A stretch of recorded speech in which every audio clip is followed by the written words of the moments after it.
Então vamos lá, tema de hoje. Vou te começar contando uma história, para usar esse aqui, né, Valtão? O de vocês, né? Tá bom. Então vamos ver o primeiro slide aí. Eu vou te fazer uma pergunta. Se você já viu esse tema, não responde, tá? Para não estragar a surpresa. Pode soltar. Esse aí sou eu.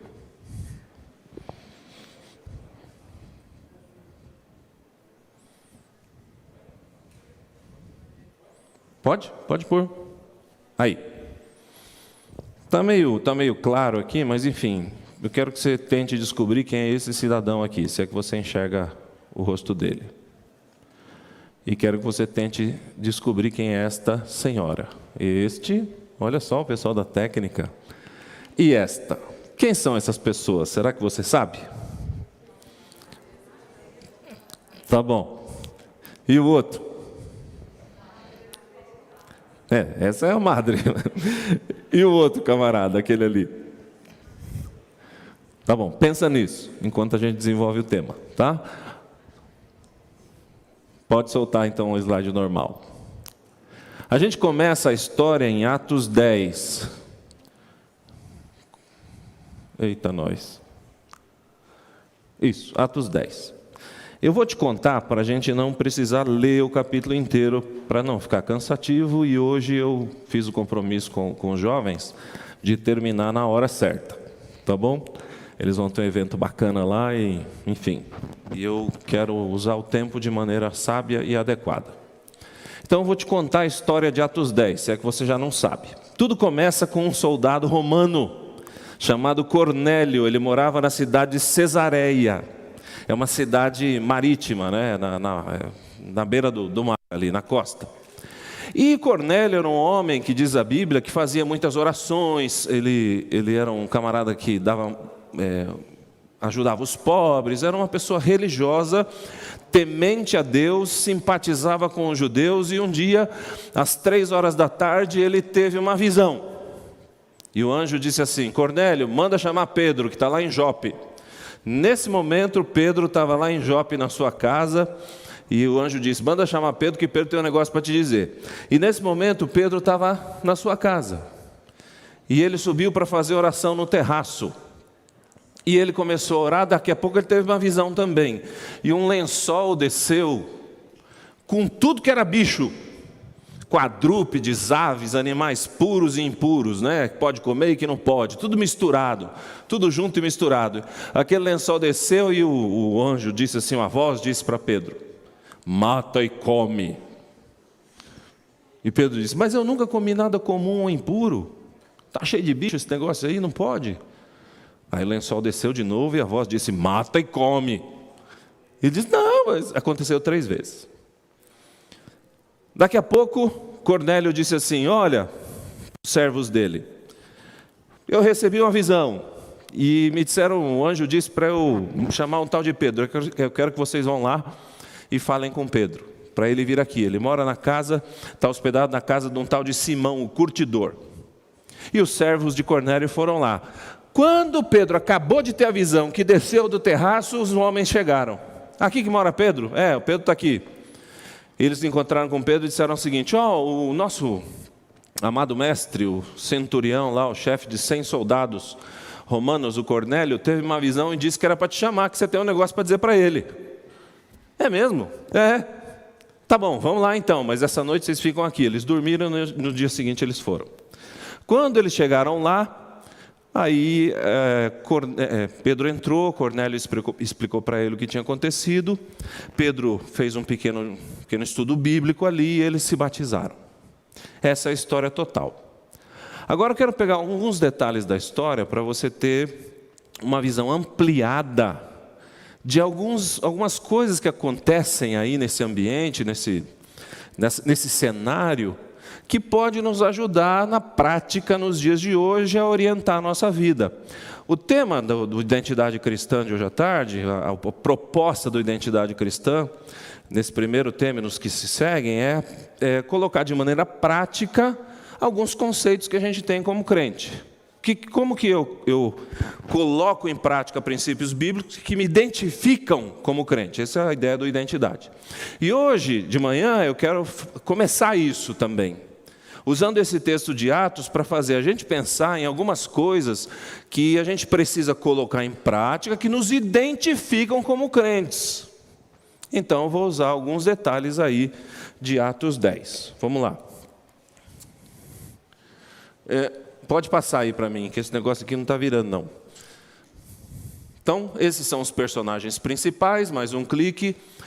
Você vai ver, agora nós vamos ler um texto, e você vai perceber que o tema principal aqui em Atos 10 é justamente esse. Pedro chegou à conclusão de que todo aquele evento que ele viveu com Cornélio tinha um objetivo: ensinar a ele e à igreja da época que eles deveriam aceitar os não-judeus e entender que o reino de Deus era para todos os que crescem, e não somente para os judeus. Esse é o tema, essa é a lógica, esse é o propósito, aparentemente, da história registrada em Atos 10 e 11. Eu quero que você abra, então, em Atos 10, a partir do verso 28.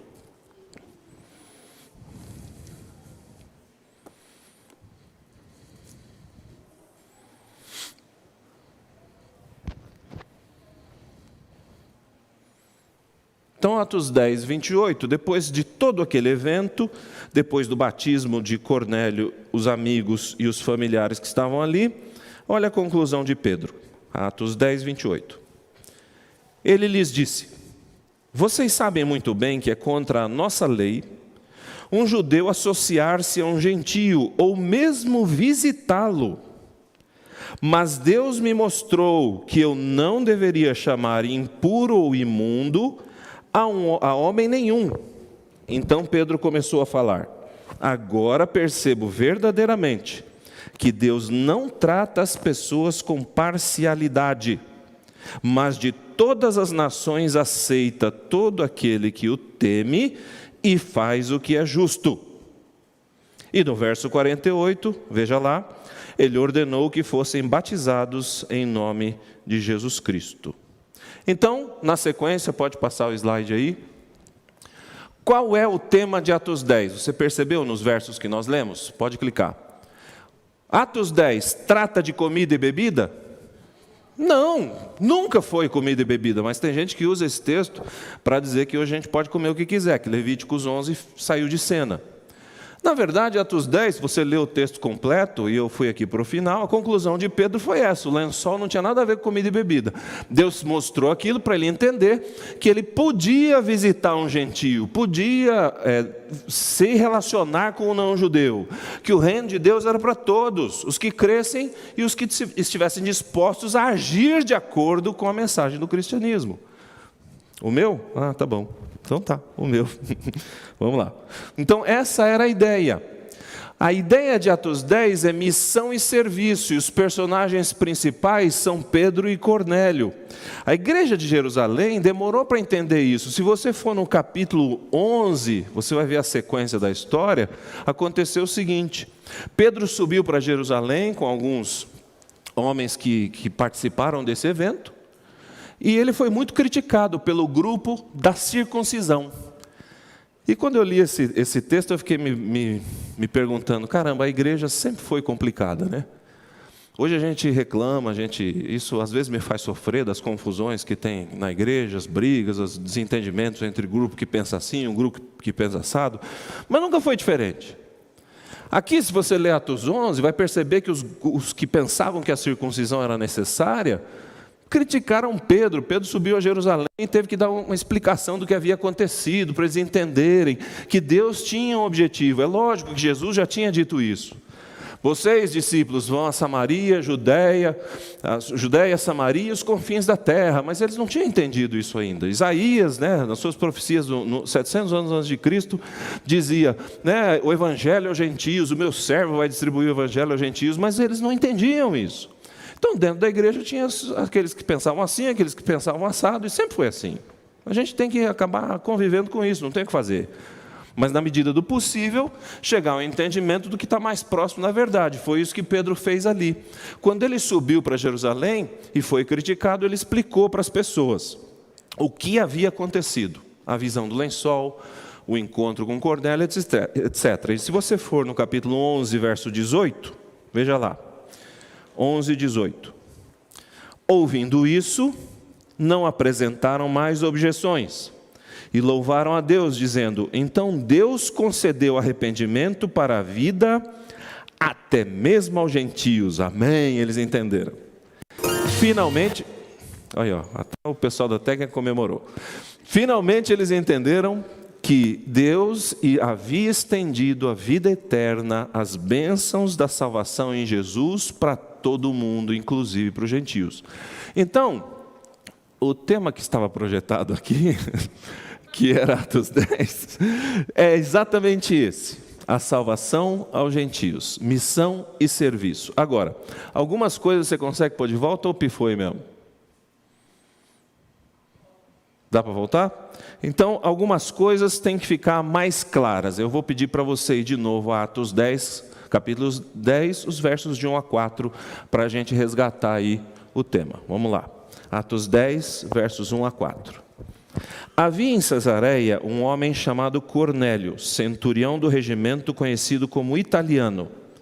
Ele e toda a sua família eram religiosos e tementes a Deus. Dava muitas esmolas ao povo e orava continuamente a Deus. Certo dia, por volta das 3 da tarde, ele teve uma visão. Viu claramente um anjo de Deus que se aproximava e dizia: Cornélio. E atemorizado, ele olhou e perguntou: o que é, Senhor? E o anjo respondeu: as suas orações e esmolas subiram como oferta memorial diante de Deus. Duas coisas que eu quero acentuar aqui, em primeiro lugar. Bom, quando Cornélio recebeu a visão e o anjo se aproxima, eu pergunto para você: por que o anjo já não deu logo um estudo bíblico para Cornélio?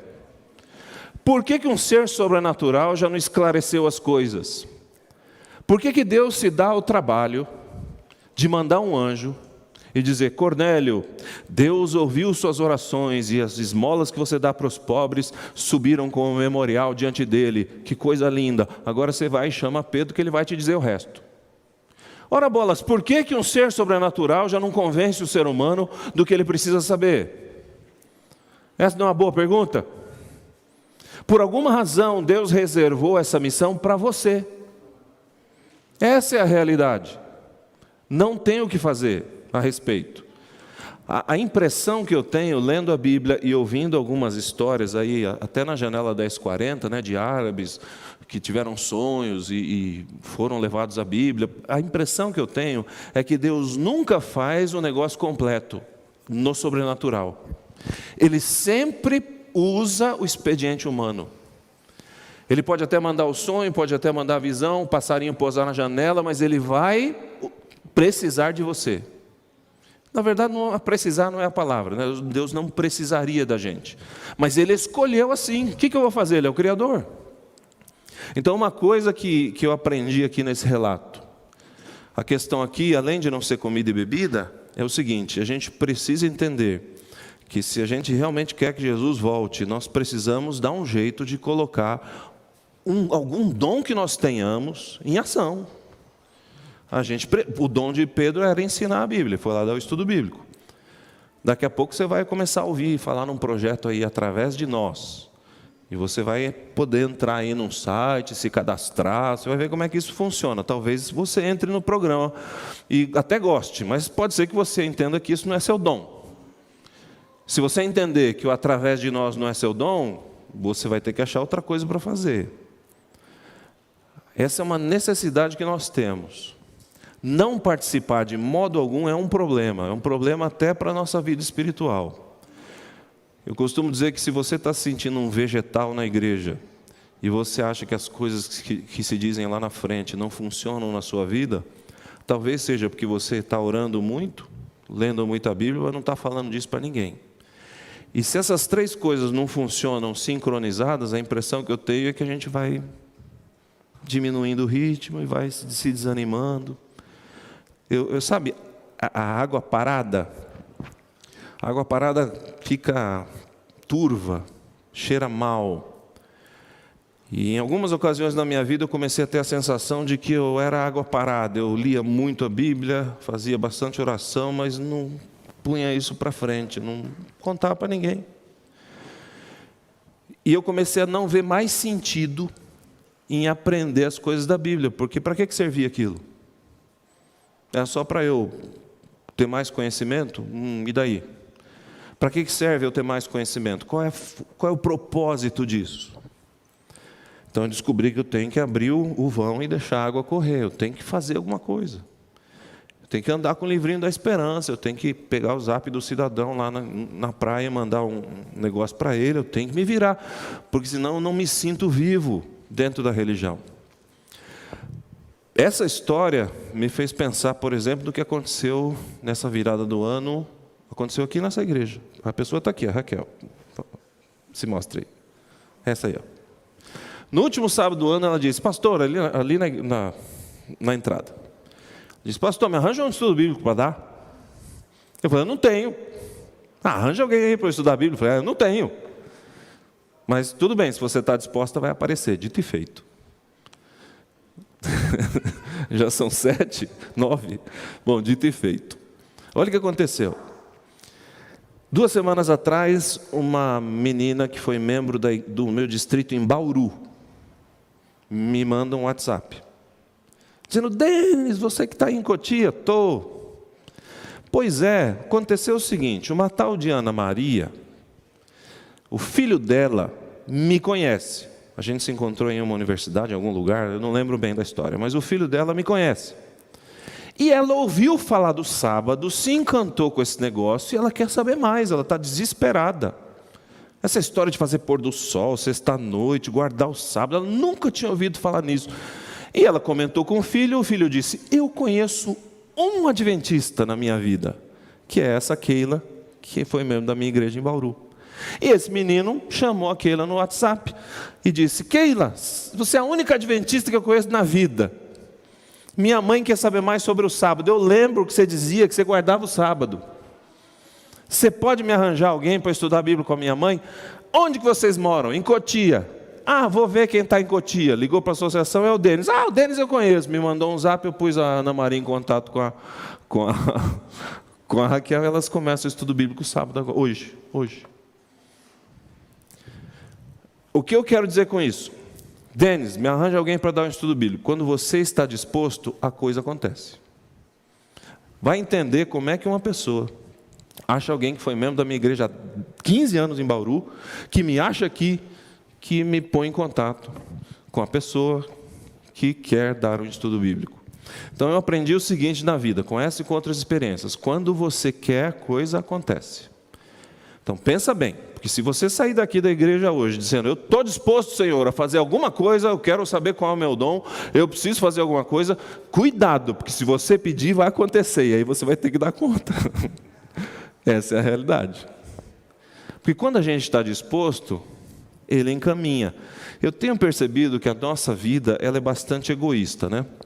Eu oro para Deus dizendo assim, Senhor, eu vou vender meu carro, preciso comprar outro carro. Me orienta na hora de vender esse carro.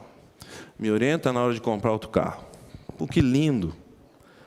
Agora, quantas vezes a gente ora dizendo assim, Senhor, eu estou com muita vontade de mostrar para alguém aquilo que eu acredito, que Jesus vai voltar. Me põe alguém no caminho, me faz isso acontecer na minha vida. Quantas vezes você fez essa oração? E quantas vezes você fez a oração para comprar o carro, trocar de carro, comprar a casa, que escola seu filho ia estudar? Os nossos interesses, eu comecei a perceber, não estou jogando na sua cara, eu comecei a perceber isso na minha vida. Então estou te perguntando qual é a sua experiência em relação a isso. Porque as minhas orações eu comecei a perceber que normalmente eram para fins egoístas. Eu nunca tinha pedido para Deus me abrir um caminho para apressar o reino dele.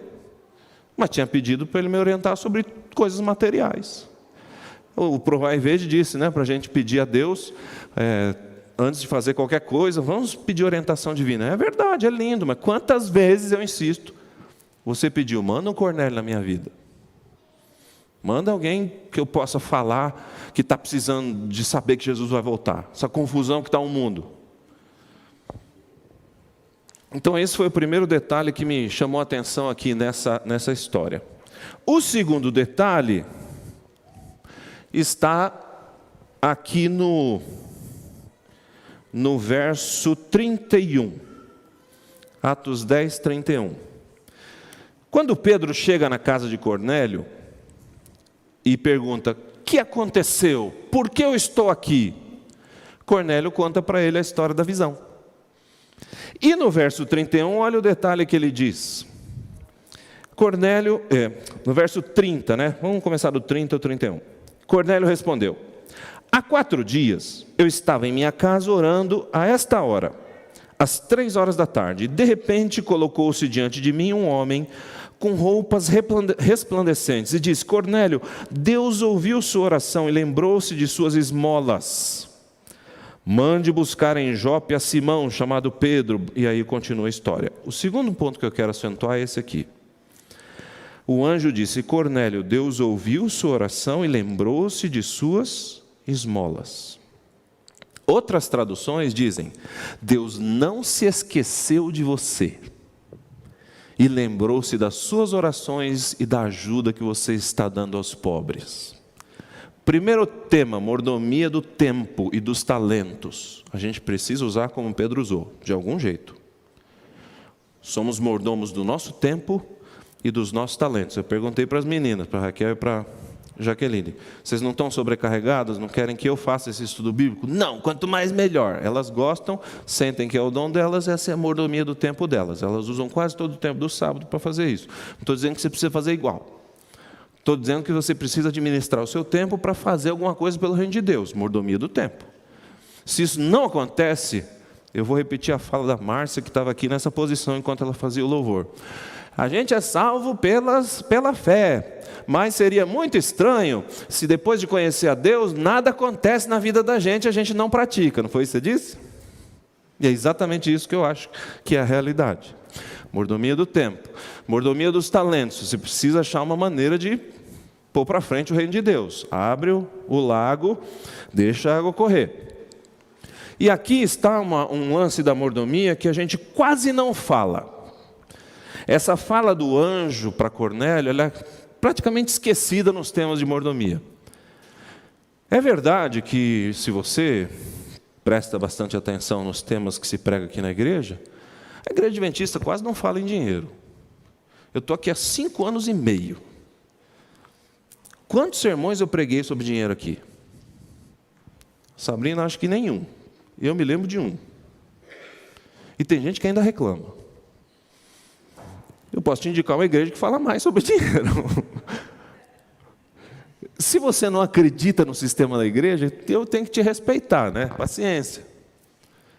Mas falar que a gente fala muito sobre dinheiro, em geral, gente, isso quase não acontece. Antes a gente ainda tinha uma semana de mordomia no ano, agora nem isso. Enfim, eu estou dizendo isso por quê? Porque dízimo e oferta é princípio bíblico. Se você acredita ou não, se você acha que a igreja não merece ou não, essa é outra história, não é o tema de hoje, mas que é princípio bíblico é. Não tem como correr, não tem para onde correr. É só ler a Bíblia com cuidado. Agora, um aspecto da mordomia que a gente realmente, se a gente já não fala quase sobre dinheiro, imagina falar sobre ajudar os pobres com dinheiro. Porque a gente fala muito em ajudar as pessoas. A Adra tem um trabalho muito bonito aqui, em especial nessa igreja, faz muita coisa. Outro dia aí a Silvana vai te dar o relatório, mas é muita coisa que eles distribuem, entre comida, roupa e tal. Agora, uma coisa que eu percebo que a gente não fala, mas que é bíblico, é ajudar as pessoas com dinheiro.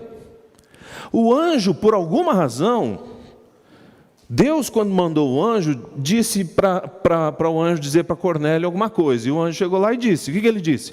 Deus não esqueceu de você. Você é um cara que ora e que faz mais o quê? E que ajuda as pessoas. Você dá esmola, você dá dinheiro para quem precisa.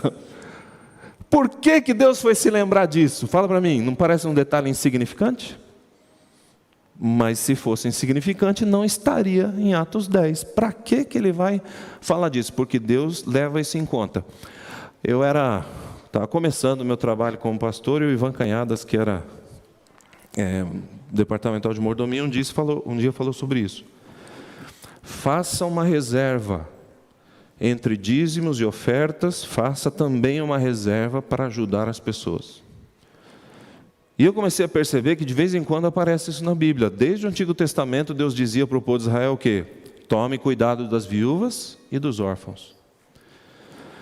No episódio de Ruth, o que Boaz fez? Ele não deu dinheiro, mas o que valia dinheiro? A plantação, animais, agropastoril, né? Então ele deixava Ruth colher à vontade para saciar sua fome. Aquilo ele poderia colher e negociar. Mas ele disse para os seus empregados, não colham, deixa sobrar para ela poder pegar. Isso aparece de vez em quando na Bíblia, a disposição do povo de Deus em ajudar as pessoas de maneira direta.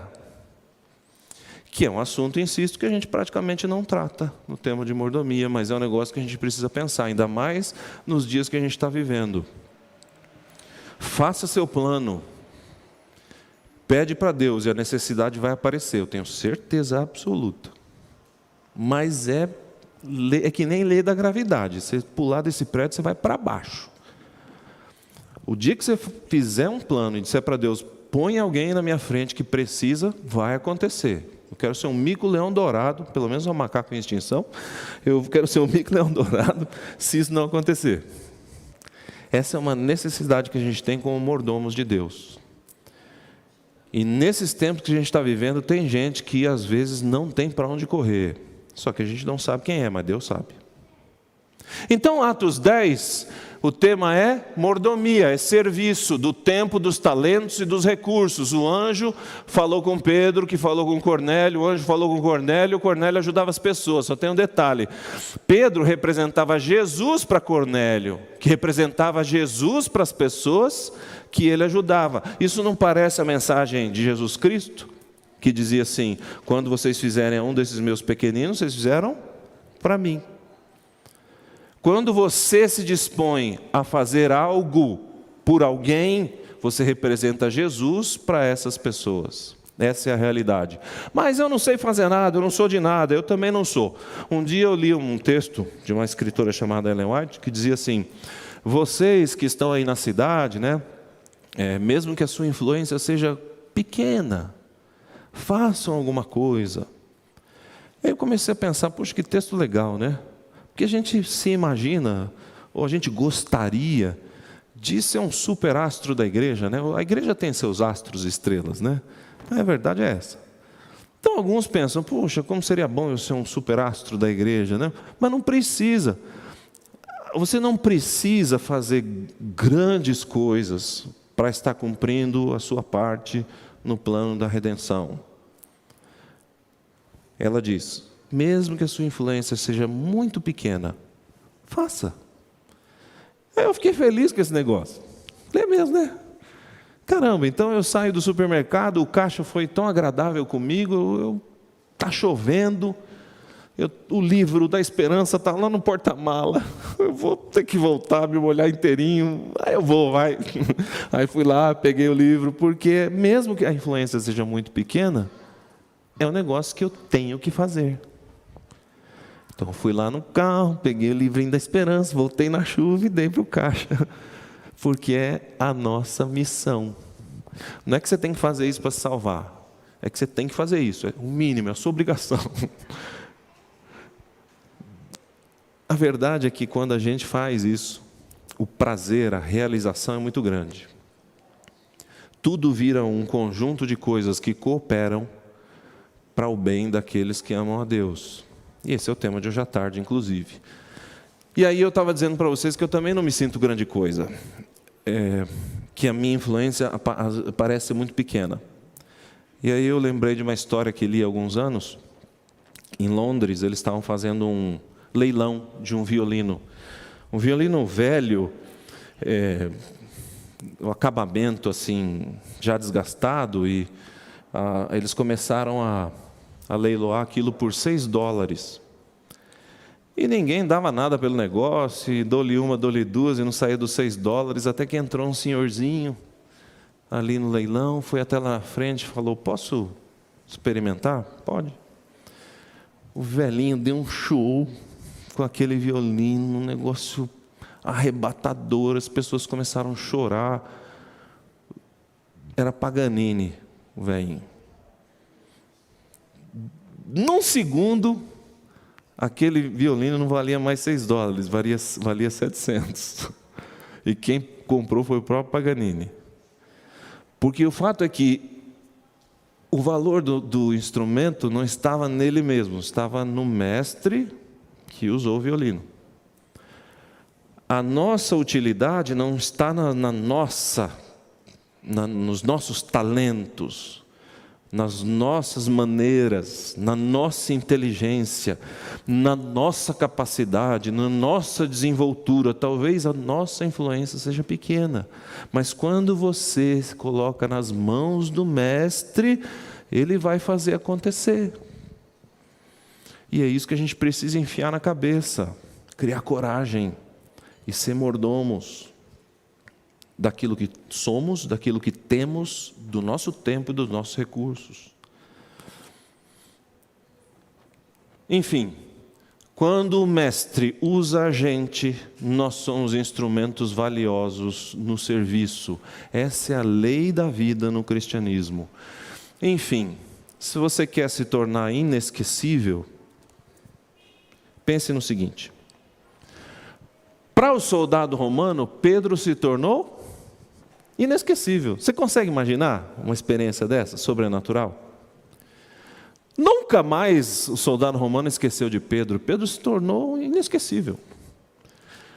Agora, para as pessoas que o soldado romano ajudava, esse soldado era inesquecível. Imagina quando ele se tornou cristão. O que não deve ter acontecido com as pessoas que ele ajudava? O que elas devem ter pensado? Opa, esse negócio aí deve ser bom. Também quero. Esse é um negócio que a gente às vezes não pensa, né? Quando as pessoas vêm a nós, é que eles avaliam as nossas crenças. Talvez ele olhe para você e pense: pô, você é adventista? Mesma coisa, melhor ficar onde eu estou. Talvez ele te veja e pense: pô, esse negócio deve ser bom. As pessoas que o soldado romano ajudava, para elas ele se tornou inesquecível. E quando ele se tornou crente, não sei o que deu, a Bíblia não fala.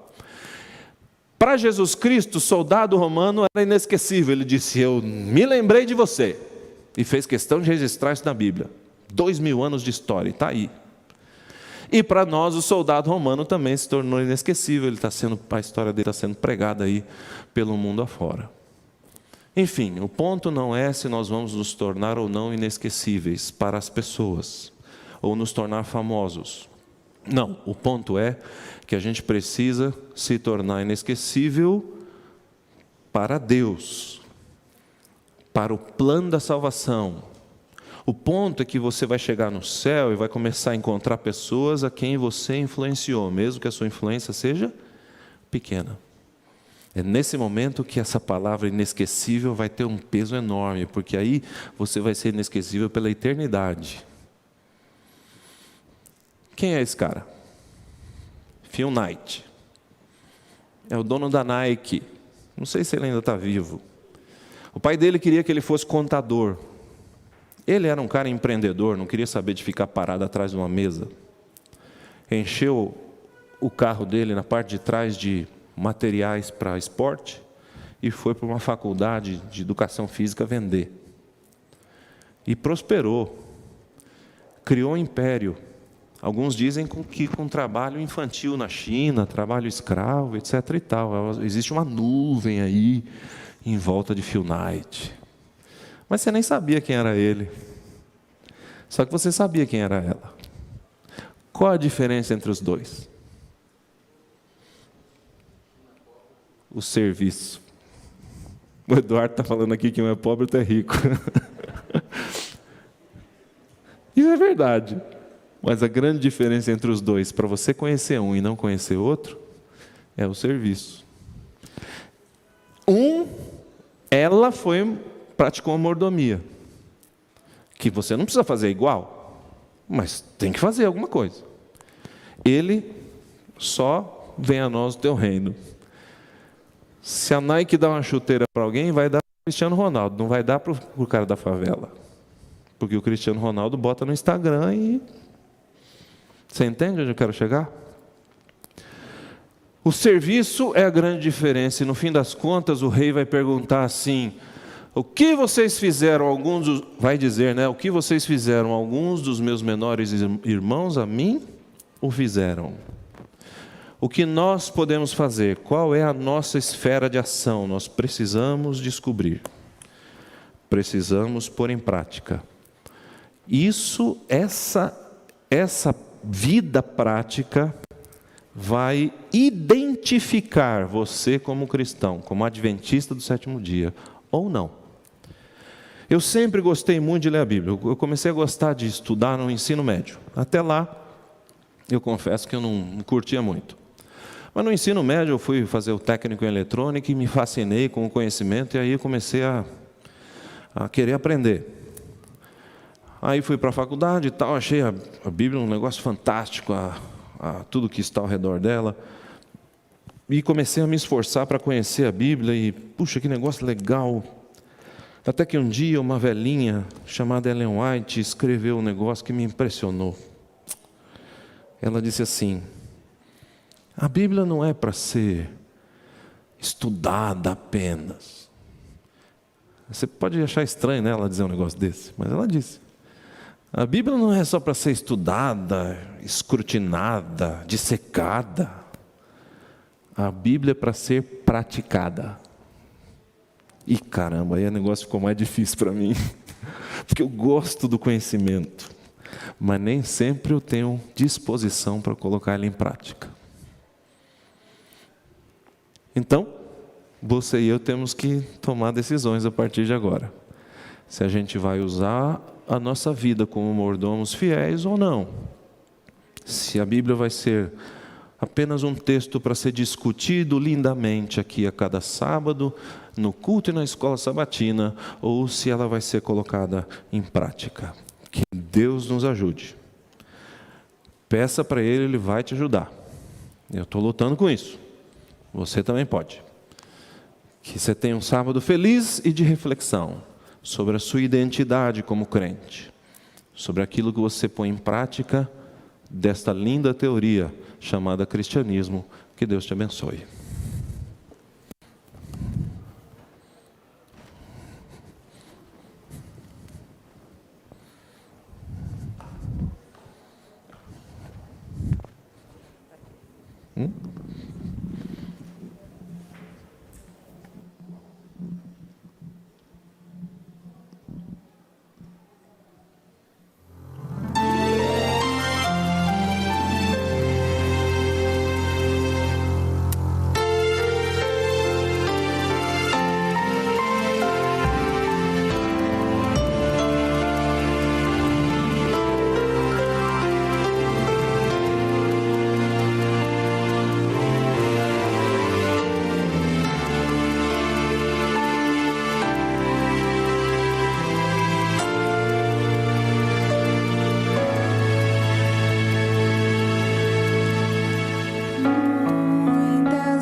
Sofrer assim, se parece que Deus esqueceu e deixou de te amar.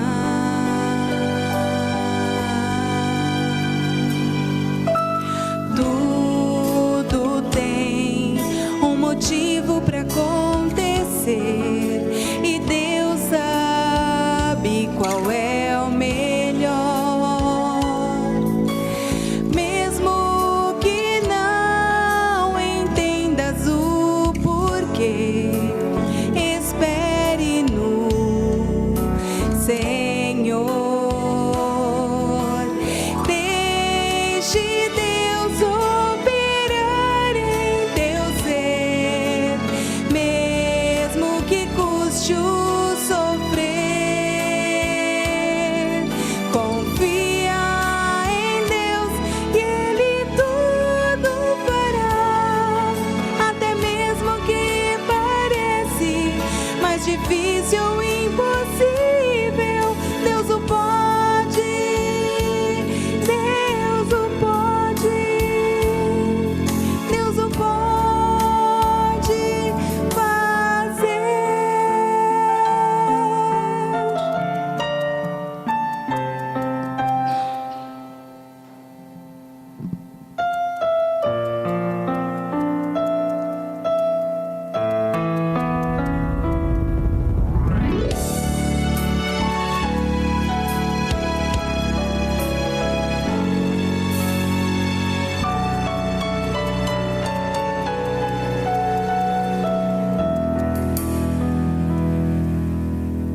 motivo para acontecer, e Deus sabe qual é o melhor.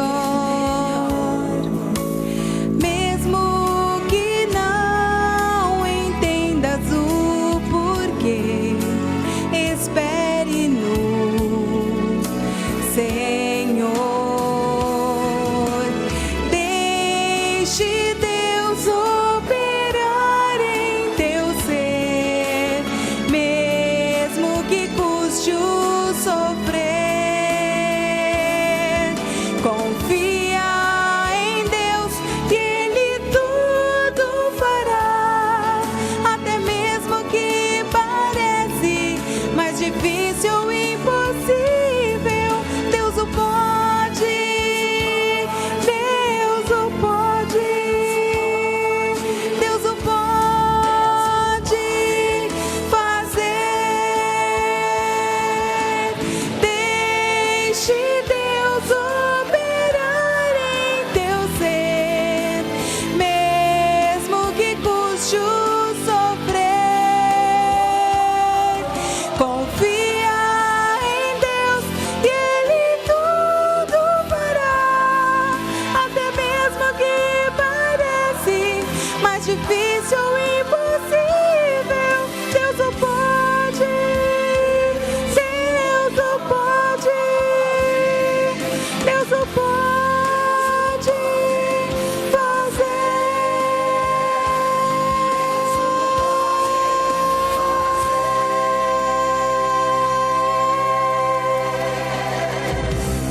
Amém.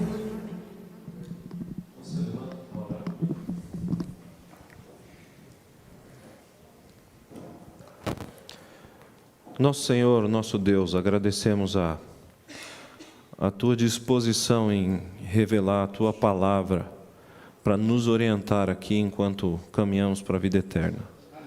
Nós pedimos que o Espírito Santo venha sobre nós para que a gente consiga colocar em prática as Tuas verdades, os Teus ensinamentos, as Tuas instruções para a nossa vida.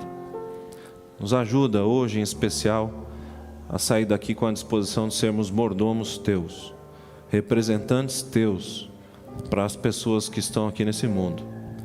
Pedimos, não porque a gente mereça, mas porque nós acreditamos que o Senhor é bom, e pedimos em nome de Jesus, o nosso Salvador. Amém.